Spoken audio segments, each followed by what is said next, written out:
Здравствуйте, уважаемые телезрители! В эфире передача «Первая помощь». С вами Елизавета Алексеева.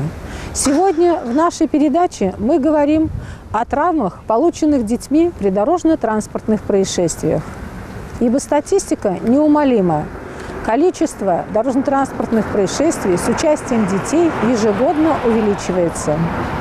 Детский дорожно-транспортный травматизм характеризуется высокой смертностью и тяжелыми последствиями. По данным исследований, почти 80% детей, попавших в ДТП, получили серьезные черепно-мозговые травмы. Четверть пострадавших – переломы конечности, ключицы, бедра и так далее. Практически каждый 10-й ребенок – множественные ушибы. 4% – травмы живота. Травмы, полученные детьми-пассажирами, в 75% – это ушибы лица, головы, ног, а 15% травм приводят к смертельному исходу. Ранения, полученные в дорожно-транспортных происшествиях, чрезвычайно опасны. Особенно черепно-мозговые травмы в сочетании с тяжелыми повреждениями органов грудной и брюшной полости, переломами конечностей. Как правило, такая травма получается двойной. Сначала автомобиль, сбивая ребенка, опрокидывает его на капот, а затем его тело падает на проезжую часть. В результате происходит два удара. Причем больше опасен второй удар. При падении дети ударяют чаще всего голову. Тяжелыми бывают травмы и при ударе об острые углы и жесткие конструкции автомобиля. Последствия автотравм оставляют на всю жизнь физические увечья и морально-психологические потрясения. В среднем каждый травмированный ребенок проводит на больничной койке около 2 месяцев, а срок реабилитации составляет от 8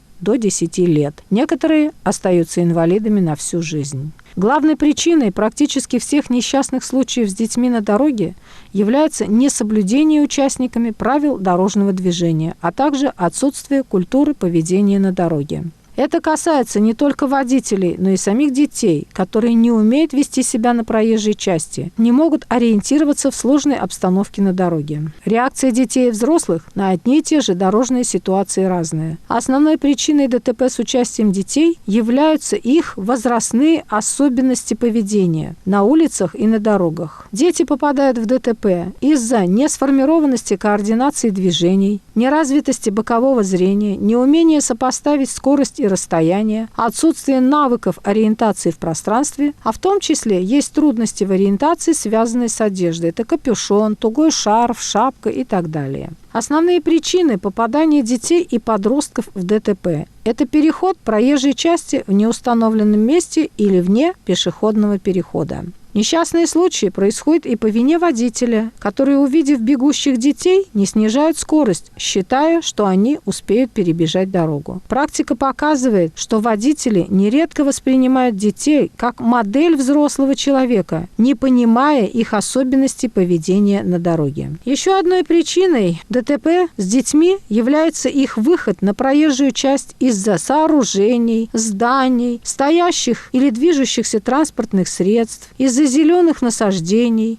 и других препятствий, закрывающих обзор видимости. Порой дети стремглав бросаются на проезжую часть из-за закрытого обзора, забывая о мерах предосторожности. А водители часто не замечают детей на проезжей части из-за их маленького роста. И когда они внезапно появляются перед близко движущимся автомобилем, водители не в состоянии уже свернуть в сторону и своевременно затормозить. Также еще одной причиной является неподчинение сигналам регулирования. Дети считают, что если горит красный сигнал светофора, а транспорта нет, то они успеют перейти дорогу, не понимая, что автомобиль может появиться внезапно на большой скорости, и в результате произойдет наезд. А многие дети не понимают значения зеленого мигающего сигнала, который горит всего 3 секунды. Часто дети находятся на дороге без сопровождения взрослых. Дошкольники и младшие школьники не могут самостоятельно ориентироваться в пространстве, не осознают опасности транспортных средств. Они считают, что если они видят автомобиль, то и водитель их тоже видит и остановится. Опасной является игра вблизи проезжей части или на проезжей части.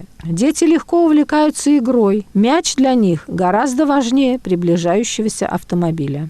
Дети могут также двигаться вдоль проезжей части при наличии тротуара. Легко увлекаясь разговорами, увидев что-то интересное на улице, они могут, совершенно не думая об опасности, неожиданно оказаться на проезжей части или идти по ней вместо тротуара. Не всегда дети знают правила перехода перекрестка. Они переходят его не по пешеходному переходу, а по центру. И часто ДТП с детьми происходит в зоне остановки маршрутного транспорта. Выйдя из маршрутного транспорта, дети начинают обходить его спереди и попадают под движущийся за ним транспорт. Встречаются случаи, когда дети едут на велосипедах, самокатах, роликовых коньках по проезжей части дороги. Подростки и старшеклассники нередко попадают в ДТП, если находятся на проезжей части в состоянии алкогольного или наркотического опьянения. И говоря о ДТП с участием детей, нельзя не упомянуть о том, что нахождение детей со взрослыми в салоне автомобиля в качестве пассажиров, не пристегнутых ремнями безопасности, без детских удерживающих устройств, является грубейшим нарушением правил дорожного движения, которое в случае ДТП приведет к тяжелейшим последствиям.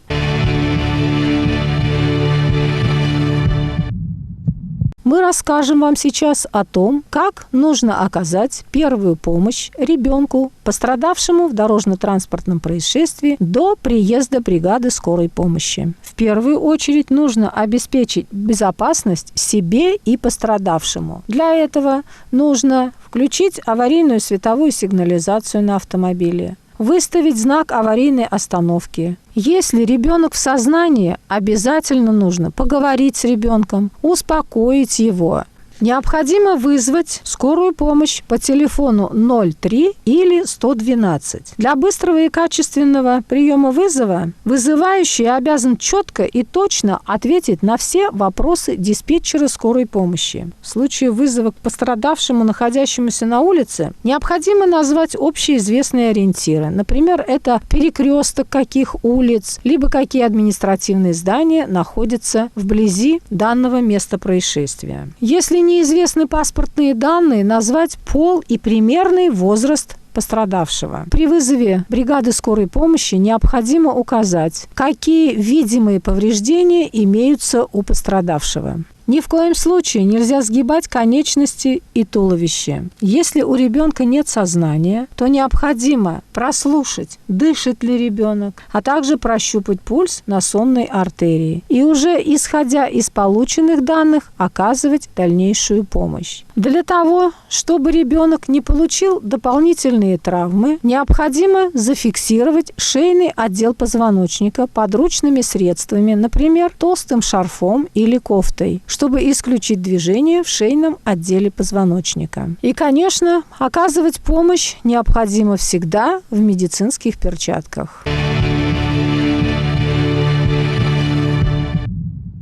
Мы провели опрос жителей нашего города о том, что же они делают для обеспечения безопасности своих детей на дорогах. Что вы делаете для обеспечения безопасности детей на дорогах? В данный момент у меня дети, конечно, взрослые, но пока были они поменьше, мы с ними изучали правила дорожного движения, учили проходить через дорогу, одежду покупаем со светоотражающими ярлычками.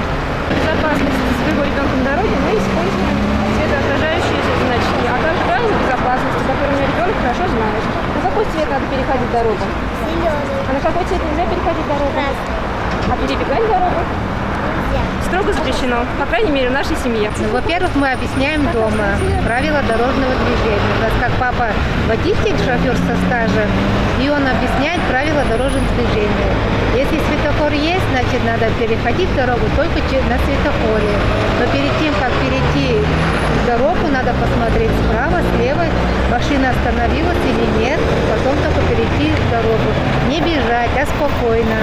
Потому что шофер, который едет, тоже должен знать, что ребенок переходит дорогу спокойно. Это в первую очередь. Второй пример, это родители сами подают пример.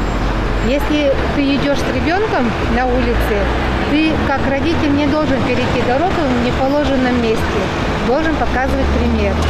Если я перейду на неположенном месте дорогу, то ребенок уже запоминает, ага, мама там перешла, и мне можно. и может даже повторить мое неправильное поведение. В нашей передаче принимает участие начальник отделения Государственной инспекции безопасности дорожного движения по городу Канаш Александр Сергеевич Яковлев. Хотелось бы обратить внимание, на территории города Канаш произошло увеличение дорожно-транспортных происшествий с участием детьми. В избежании дорожно-транспортных происшествий с участием несовершеннолетних детей просьба огромная всем родителям быть повнимательнее и присматривать за своими детьми.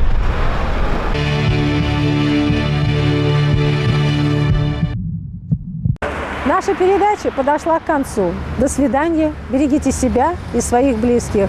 Будьте внимательны и осторожны на дорогах.